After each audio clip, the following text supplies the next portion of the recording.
ఓం నమో నారాయణాయ. సంవత్సరానికి 24 ఏకాదశులు వస్తాయి. సూర్యుడు ఉత్తరాయణానికి మారే ముందు వచ్చే ధనుర్మాస శుద్ధ ఏకాదశినే వైకుంఠ ఏకాదశి లేదా ముక్కోటి ఏకాదశి అని అంటారు.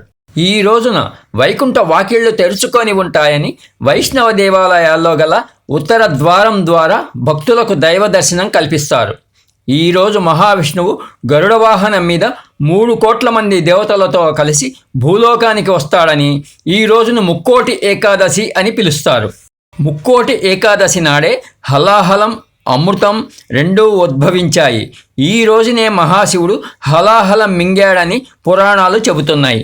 బదరికాశ్రమంలోని హైమవతి గుహలో మురా అనే రాక్షసుడిని మహావిష్ణువు నుండి ఉద్భవించిన మహాశక్తి తన కంటి చూపుతో కాల్చి చంపివేసింది.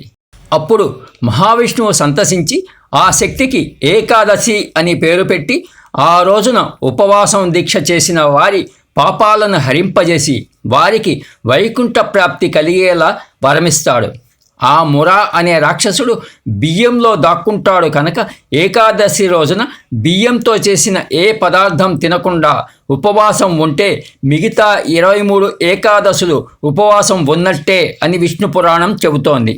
ముక్కోటి ఏకాదశి రోజున ఉదయమే లేచి అభ్యంగ స్నానం చేసి శ్రీ మహావిష్ణువుకు భక్తి శ్రద్ధలతో యథావిధిగా పూజ చేసుకొని ఆ రోజంతా ఉపవాస దీక్ష ఉండి వైష్ణవ దేవాలయానికి వెళ్ళి ఉత్తర ద్వారం ద్వారా దైవ దర్శనం చేసుకున్నచో సకల పాప పరిహారం జరిగి భగవంతుని ఆశీస్సులు లభిస్తాయని వేద పండితులు చెబుతున్నారు.